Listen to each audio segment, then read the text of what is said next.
podcast, and we're talking to Benjamin Pallansch, a motion graphics designer and editor. Enjoy.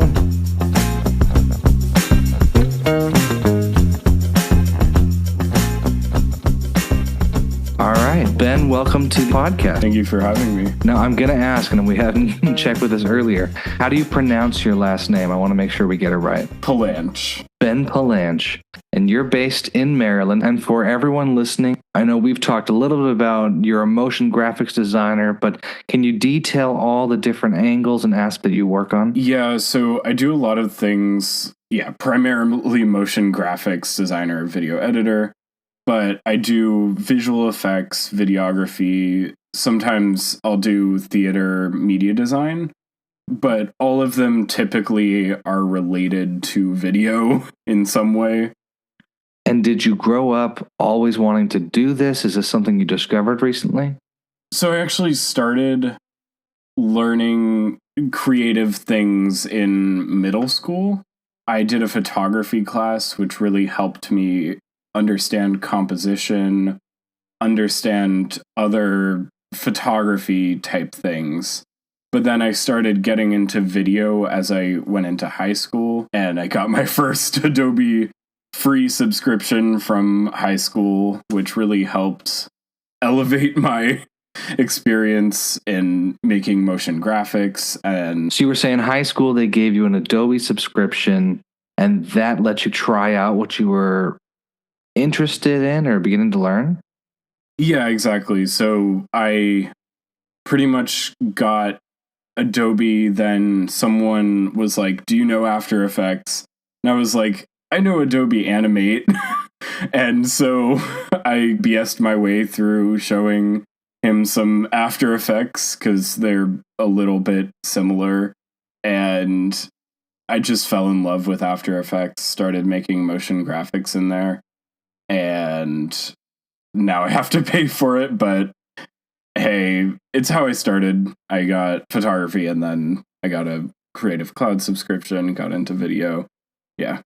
Now, you have a lot of titles and roles. How do they intersect with each other? Yeah, so they're all connected in certain ways because if you're an editor, it's useful to have some experience in motion graphics, for example. If you do visual effects, it's really good to know about things like match cuts that have to do with editing. But in terms of roles, you can start making stuff without much investment. For example, I started my editing journey on an iMac from an organization that gave it to me for free. But it's like all of these things you can start with relatively low budget, I feel like.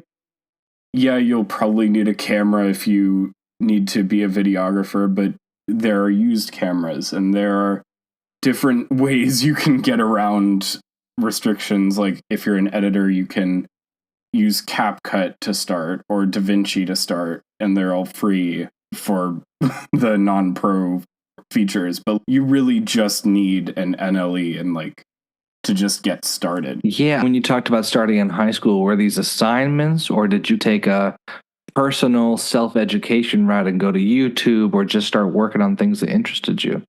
It's a bit of both because I really wanted to get into photography and be a photographer and all that stuff. So I was like, yay, perfect. Great. A class about that. But then I started learning things outside of school.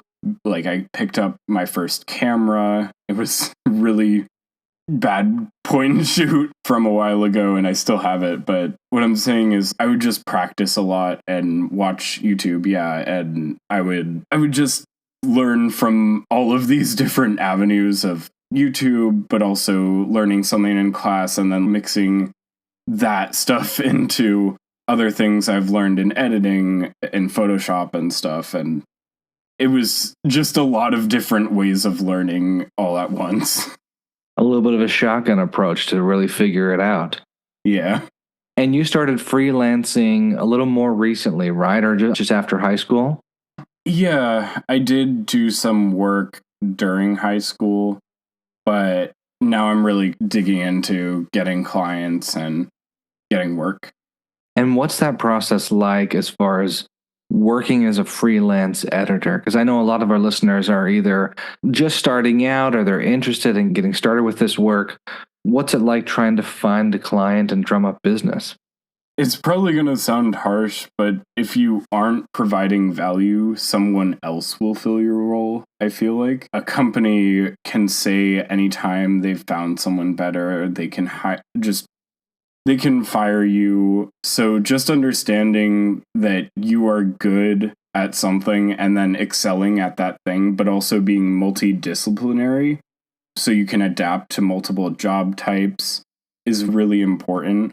But it's also really difficult to break into the industry from what I've experienced. You are expected to do things for free, but just know your worth. Make sure you turn down jobs that want you to do a lot of things for free, unless there's an exception. If you really need work and you need a good portfolio, yeah, do things for free occasionally. But also, if you're already experienced and you really can't be affording to do things for free, make sure you charge. Yeah, you got to set that boundary early on, the expectation, or else, as someone once told me, it's whatever you value your work as, everyone else will value it that or less. They'll never value it more. And like you talked about, finding that courage, not only courage, but once you build that portfolio, not accepting less must be important to keep your job security. What do you think could change, at least for someone starting off early or just getting their feet wet? What needs to change to get them into a better position and to have less of this work for free mentality?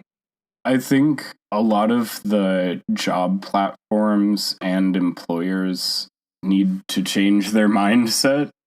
Mostly, I think job platforms such as Upwork. I don't mean to fully trash on Upwork or anything, but they do sometimes have people say, I want a logo for $5. And that's just such an important brand asset that you cannot do a logo animation for $5 and then they put it out there and make $1 million with it or whatever at the end of their videos or any of that. But the other thing is they will do these policies like they'll take 20% of what you earn, which is just really crummy.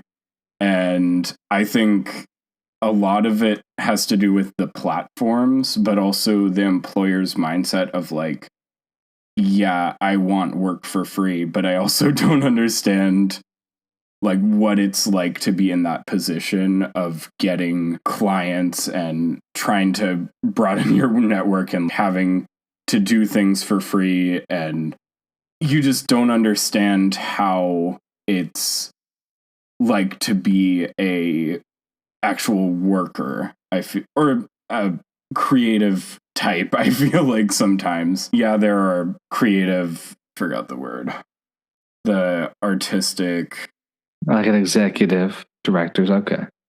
yeah. There's like art directors who know what it's like to actually be doing creative stuff, and they know, but not everyone knows, and they don't know how much effort goes into, for example, making a logo animation. As I said before, it's a lot, and it's a lot of value for the company. How did you go about educating yourself in all of this? Like, it feels like the industry is really, it's complicated. How do you learn how to break in and like how to just navigate it? Did you just self-teach or did you have like mentors? Like, how did you navigate that? It's, again, a lot of all of the above. I feel like for theater work, for example, I've had excellent mentors and they helped me learn media design. There was Kelly Colburn, who's an amazing projections designer. She won a lot of awards recently, and she taught me a lot. And then there's Sean Preston. I don't know if I'm getting his last name, but he is amazing, and he taught me so much about After Effects and this software called Isadora that I use to present these designs. But on the other hand, I did teach myself a lot about After Effects on my own through YouTube and also just like a lot of trial and error. So I did have those experiences of teaching myself before I got to the point of having educational experiences with mentors. Now, did you attend a 4-year university and study this at all? Nope.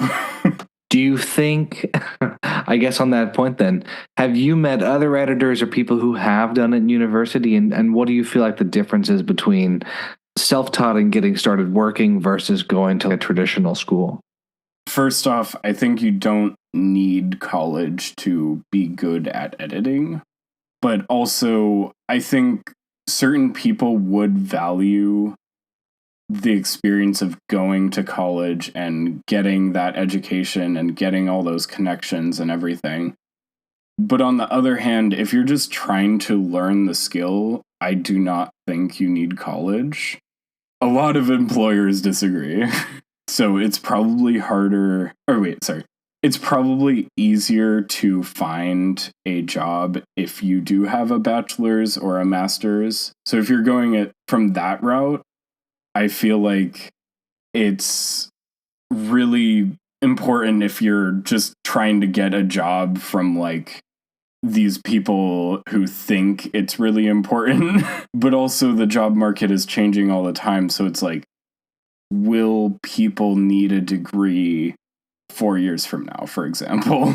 Like, imagine going to college and then 4 years from now you've finished and everything and no one cares that you went to college for it because people realize it's the skill, not the degree. Yeah, I can more than imagine, because it's definitely a shell shock to go to school and go, wait a sec, what I've just studied was great, but not related. And I wondered for things like editing, and I feel for a lot of the creative skill careers, it seems to me that those people who get started just doing the work seem to go further down the line.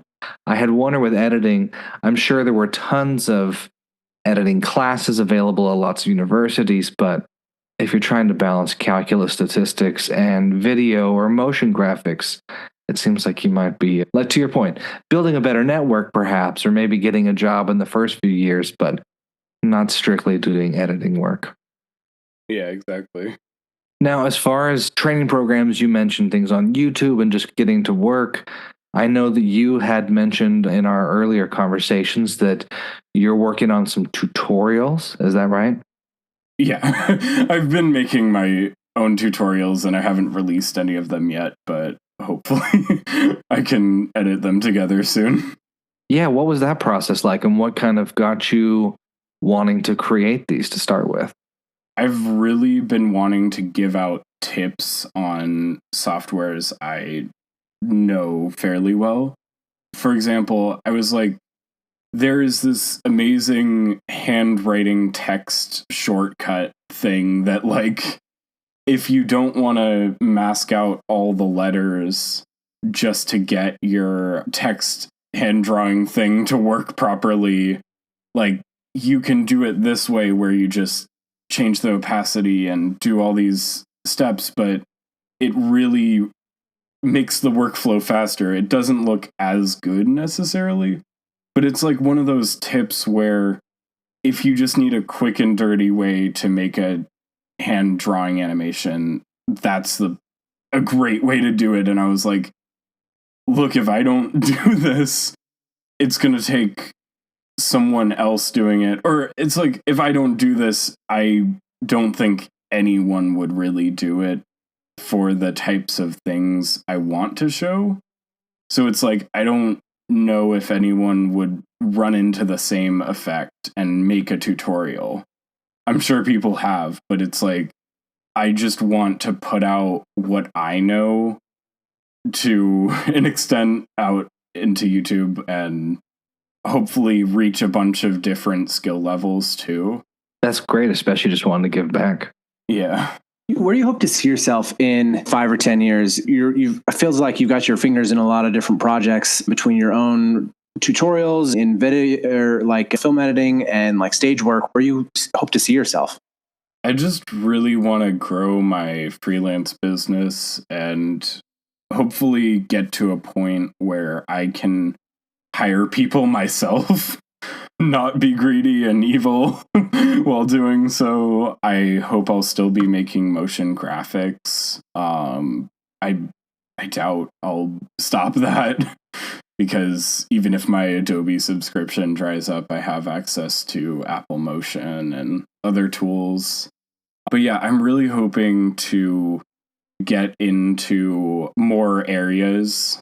Like, I'm hoping to get my sound design skills better.